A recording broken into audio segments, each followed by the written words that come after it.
last half a day I've had in a long, long time.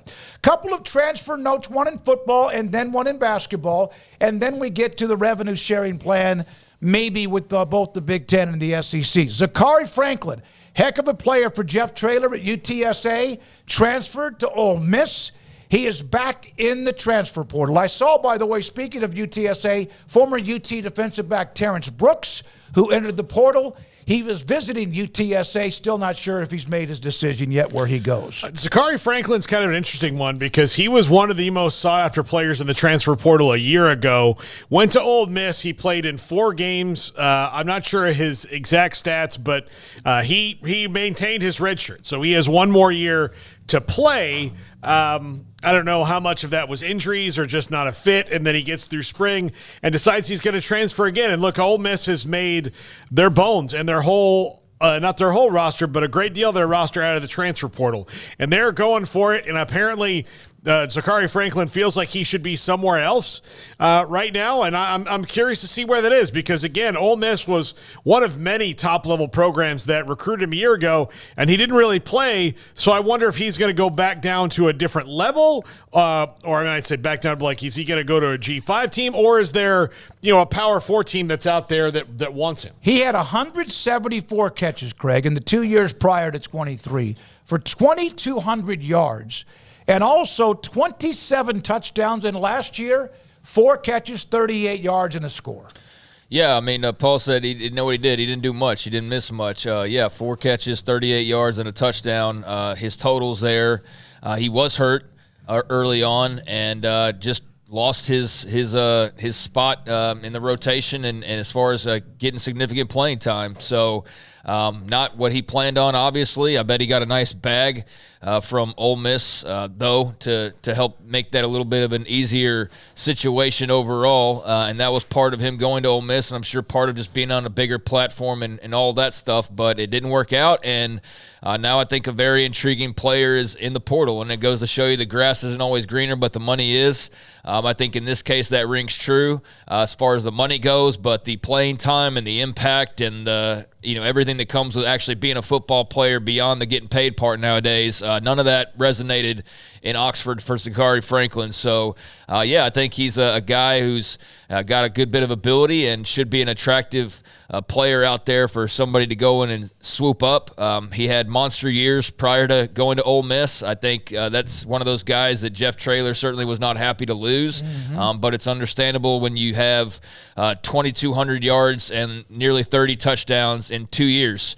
You can see why he was getting some attention and why schools like Ole Miss came calling for him. So, to go from 93 catches to 4, from 1,100 yards to 38, from 15 touchdowns to 1. He's definitely got more than what we've seen here lately. So somebody will definitely want to try and get that 21 and 22 version of Zakhari Franklin back, and he'll probably get paid again for just those talents. Good for him. A&M's been trying to get a wide receiver. I wonder if they kick the tires on Zakhari Franklin. I mean, Sure. I don't know why anybody that may have recruited him. He's from Cedar Hill High School, so a lot of the schools around the country know Cedar Hill with the talent that they have.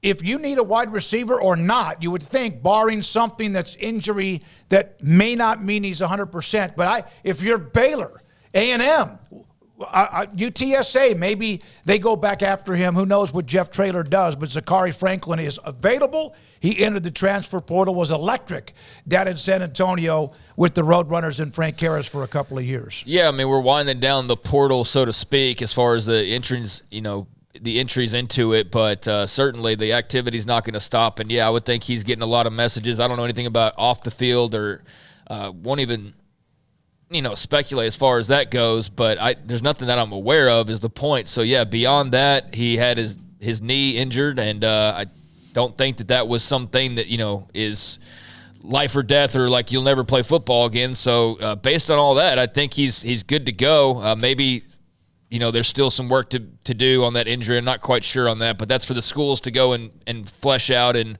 find out. And if he's good, then he'll be on a roster most certainly and be on a pretty prominent one, I would think. All right, also this note in basketball, Scott Drew and Baylor were very much interested in Jonas Adu from Kentucky.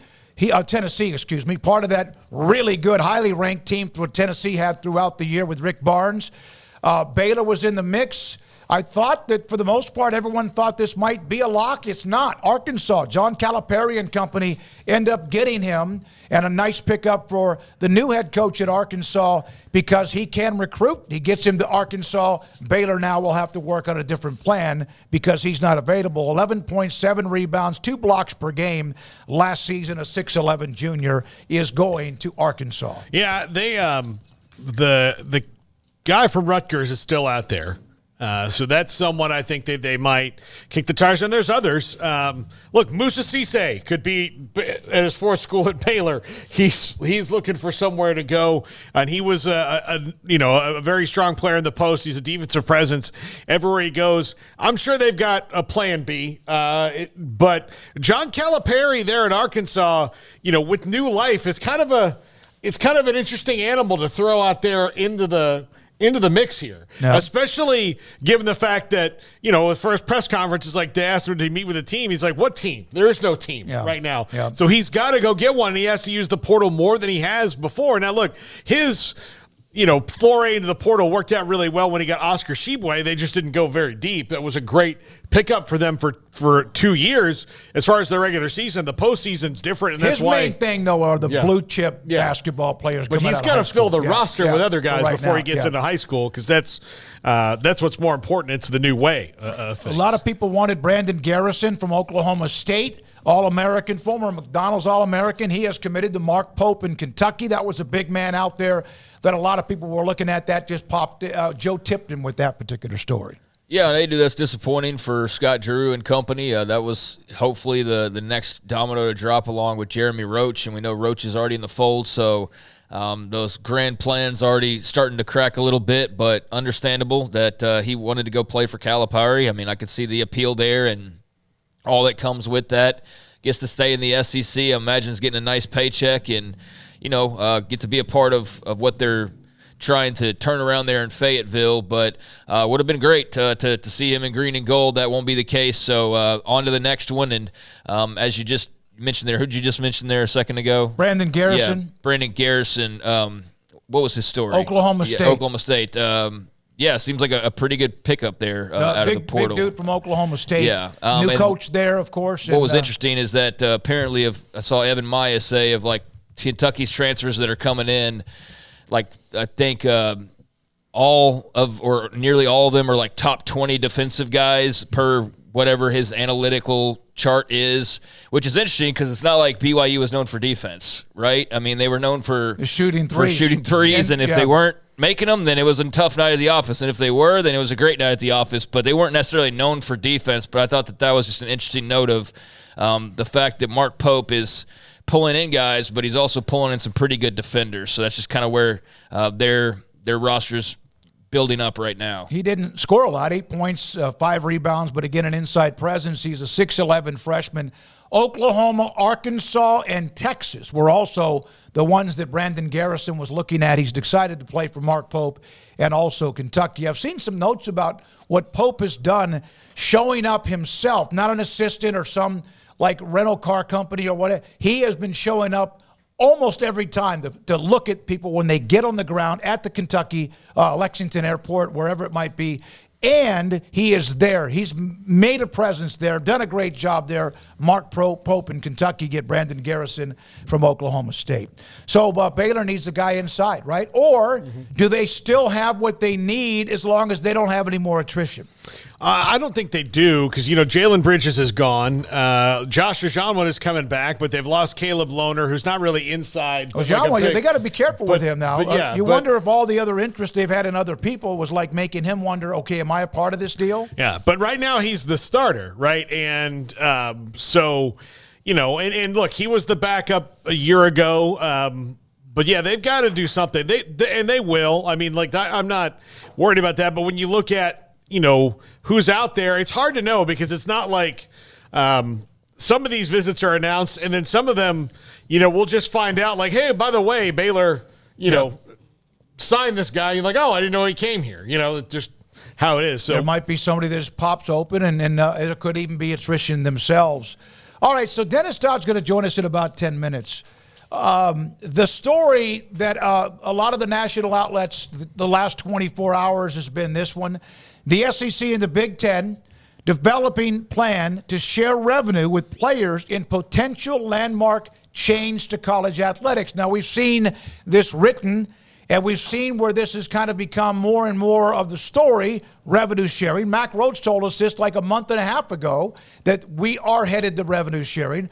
We've heard others say that as well, headed to revenue sharing. So this is part of the SEC and the Big Ten trying to put together something. And what does this then mean? That everybody else follows their lead? And how do you feel like revenue sharing will work across the board? I think, when the SEC and Big Ten do something, everybody else is going to have to find a way to follow suit. The tricky part about this is they're going to have more revenue to share. So, how do you get you start doing those things and say that you're going to get this much. If this heads unionization off of the pass for a little while or can slow that down before they can get truly organized, and that's really good news. And it probably keeps them out of the courtroom once some of these other cases are settled, which is a big deal. Like, the biggest deal about making these decisions now and moving them forward is get yourself out of the courtroom, because you are not winning. You're not even close to winning. It is, it's just not, it's not been a good thing for you for years. And after the O'Bannon lawsuit, had you said, oh man, we just took one on the chin, let's try to redo something so that we don't do that again. Essentially, because you fought it, you opened yourself up for so much more. And if the SEC and Big Ten do something, then I'm sure everybody else will do it to their level or the level that they're able to. But again, you're talking about more revenue that those teams will have to share with their players as opposed to Big 12 and ACC schools in particular. Yeah, I mean, I think it's pretty, it's pretty gray right now. It's not a black and white story. It's not as though the SEC and the Big Ten have come up with this and this is what they're going to go off and go do. This is something that stemmed from their alliance, their talked about partnership, right, that we've discussed, of how they're going to flesh out ideas with one another, and being that they're really the only two that can look eye to eye with one another, they are going to, go and chart their own course in so many ways. But these discussions started with them and that working group. And these discussions then folded into what was not in the headlines because it's not as sexy. It's sexier when you just say SEC and Big Ten deciding to do this, that, or the other. And if you read, a paragraph into these, you'll realize that the ACC and the Big 12 was also involved in these discussions. Now, not initially. This came from the Big 10 and the SEC, but then the other two power conferences were then also joining in that, and the hopes of moving that forward. And so it seems like they've got an idea of the angle to take and the angle to try and attack here to help solve some of their issues, but there's a lot of unanswered questions that come with this. Namely, does this stave off other lawsuits? No, not necessarily. So this could solve one problem, but not solve every problem for you, although it could solve a major problem. Now, there's still problems within this that you would need to figure out, like antitrust protection, for example. Where does that come into play? Because then otherwise you settle this one issue, and then what does immediately happen? Athletes sue because they're not getting their fair compensation from a different lawsuit angle. And so this was presented or dropped in everybody's laps as though, here's the big burning answer everybody's been waiting for. I think it can be the impetus of all that. It can be that step forward that we all desperately want to see at this point, because I don't think we want to talk about courtrooms for the next 6 years and them trying to figure out how to not kill the sport. I think we're all kind of sick of that at this point. So whatever moves this forward to whatever it needs to be in the future, whether it's employed athletes or if it's the government intervening or whatever that is, the closer and the quicker that we can get to that, I'm all for that. This seems like a step in that right direction, but it's also not guaranteed to be the end-all, be-all answer. There's a lot of more footsteps that need to be taken, a lot more things that need to be answered. And as they said in every article, there's no deal that's right now happening. This is all very much another one of those things that's been floated without becoming official, that's floated without being done. And I don't think this is much like the conference alignment where they're sort of testing the waters. I think this is just like putting it out there. But it's at least a partial solution. And if it in fact could be what it's been painted out to be, it could be the decision that leads to all the others crumbling alongside that, and then we get to a place here sooner rather than later where, yes, there are no more courtrooms for the most part, and you're just going back to being college sports, whatever that looks like. They have to figure it out, though. They can't push this down the road. They can't kick the can down the road. The thing is coming up by the end of the year, or there might be a judgment. They don't want that. One of the other things, and Dennis Dodd is coming up next, we'll take a break here, is this might, if it works out, still may just kick the can down the road for maybe 8 to 10 years and not be something that can you take a deep breath for the next 15 to 25 years. I don't think we'll ever be able to do that anymore when it